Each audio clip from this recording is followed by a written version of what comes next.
भत्तेखोरों से लोग परेशान है। रेस्टोरेंट कितने दिन पहले ओपन किया था, रेस्टोरेंट बंद होने की वजह क्या बनी? हमने चालान भी भरा, उसके बावजूद भी ये आते हैं, फोन मिलाते, पता नहीं कि डिप्टी कमिश्नर से बात कर लें, ये एसी से बात कर लीजिए, इन्होंने आपको बता दिया ना, और जो डिमांड है ना इनकी पूरी कर दो। कितने पैसे आपसे लेकर जाते हैं?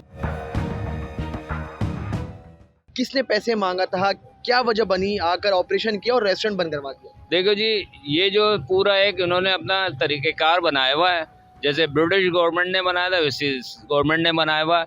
जितने लोग हैं जो पक्के कच्चे के जो डाकू हैं, वो जो दफ्तरों में बैठे हुए हैं, उनको लिखना पढ़ना तक नहीं आता, उन लोगों को शामिल करते हैं। जो छीना झपटी ये 1984 में जैसे यहाँ कराची में हो रहा था, वो दोबारा नाफिज हो गया है। हमने चालान भी भरा, सब कुछ भरा, उसके बावजूद भी ये आते हैं हर दो दिन बाद और फ़ोन मिलाते, पता नहीं कि जी मैं आ रहा हूँ, यूसी से आ रहा हूँ, मैं टाउन से आ रहा हूँ, मैं डिस्ट्रिक्ट का हूँ और मैं ना डीसी का बंदा हूँ। इदारे का नाम लेकर यहाँ पर आते हैं कि भाई इनको पैसे दे दे। कितने पैसे अच्छा, आप वो देते हैं? उनका तरीके का वारदात ये है कि आते हैं, बोलते हैं और फ़ोन करवा देते हैं कि ये डीसी से बात कर लें, ये डिप्टी कमिश्नर से बात कर लें, ये एसी से बात कर लें, ये क्लर्क से बात कर लें। बजाय वो एसी साहब आपसे बात करते हैं, बजाय आपसे डीसी साहब बात करते हैं कि मेरा बंदा आपके पास आ रहा है। बस इन्होंने आपको बता दिया ना, और जो डिमांड है ना इनकी पूरी कर दो।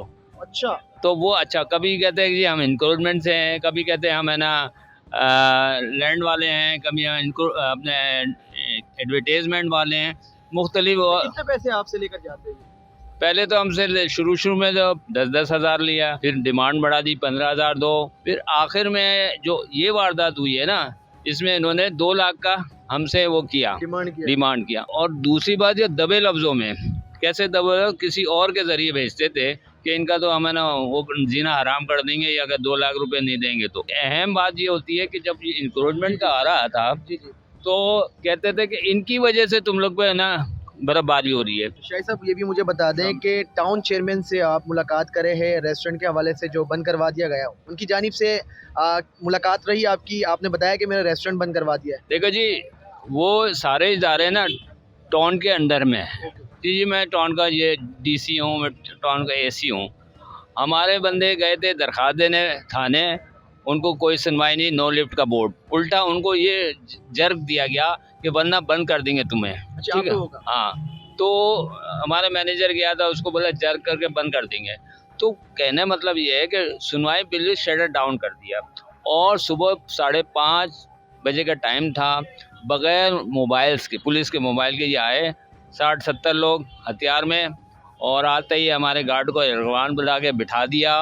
और बिठाने के बाद ये तमाम कार्य, अच्छा सारा जो सामान है ना वो हथौड़ा मार के तोड़ा है, और इस काबिल कर दिए 50 से 60 लाख का सामान, वो फैंसी सामान, कौन मशीन है उसको यूं करके फेंक रहे थे, जैसे पहला है ना फुटबॉल प्लेयर बॉल को फेंकता है ना, वैसे फेंका रोडों पे 3 मरतबा क्लासबाजी। ये जो ऑपरेशन किया गया था, ये लोग कहाँ के थे? टीएमसी के थे, केएमसी के थे? साउथ के थे। अच्छा, साउथ के टीम आपकी इस पे आके ऑपरेशन करती है। जी।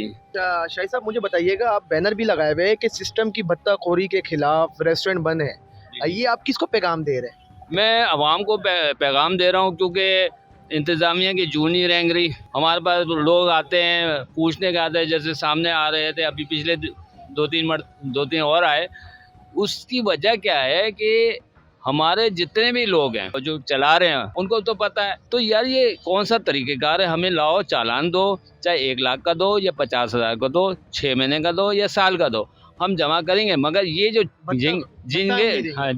झिंगर काकरोच को हम नहीं देंगे। क्यों? उससे बेहतर हम किसी अपने कारकुन की भलाई के दे दें, उसकी उम्मा की बीमारी पे दे दें, शादी पे दे दें। अब हमारे एक कारकुन है जो रेस्टोरेंट में कहा, उसकी शादी रुक गई, इसलिए रुक गई कि है ना फंड ही नहीं है उसके पास। हमारे पास है तो हम तो मदद कर देते। साहब मुझे ये भी बता दें कि शामिर साहब के इतना बड़ा बिजनेस को लेकर चलना और स्टार्टिंग में ओपन करना, फिर अचानक से बंद हो जाना, कितना लॉस हुआ है? लॉस का जो तकमिया जब उस वक्त लगता है जब हम दोबारा ऑन रोड पे आए हैं, ठीक है ना। हम फिर लमसम बता देते हैं कि भाई हमारा इतना 10 लाख का नुकसान हो गया, 20 लाख। डेली जितना नुकसान होता है वो तो हमारा रोज का है। कि जैसे मिसाल के तौर पे एक हमारी है ना एवरेज इनकम है जी 1 लाख की सेल हो रही है। अब इतने दिन में जितने भी 15 लाख रुपए लॉस हो गया, 15 दिन का 15 लाख लॉस हो गया।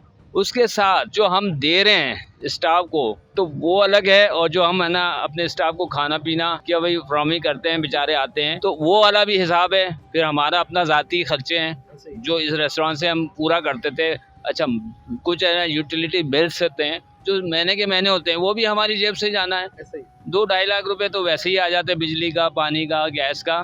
तो तकरीबन ये है ना 50 लाख से ज़्यादा की हो जाती है।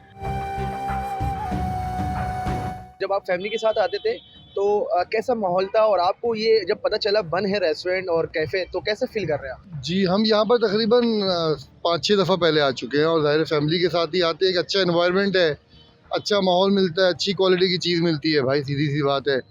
जो हालात इस वक्त मुल्क के, शहर के चल रहे हैं, तो हर आदमी यही चाहता है कि यार बेहतर से बेहतर जगह पे बैठ के, जहाँ पे सेफ्टी भी हो, सुकून भी हो और बेहतर माहौल हो। तो ज़ाहिर है अब ये अफ़सोस की बात है कि अगर ऐसा कुछ हो रहा है यहाँ पर, तो पहली बात कि कोई निज़ाम ही नहीं है, यहाँ पूछने वाला भी कोई नहीं है हम लोगों को भाई। और अफ़सोस की बात ये है कि अगर इस तरह से भत्ता माफिया और इस तरह से सारी चीज़ें चलती रहेंगी तो मेरे ख्याल से ना कारोबार रहेगा, ना कारोबार करने वाले रहेंगे, ना तरक्की रहेगी, ना निज़ाम रहेगा भाई साहब।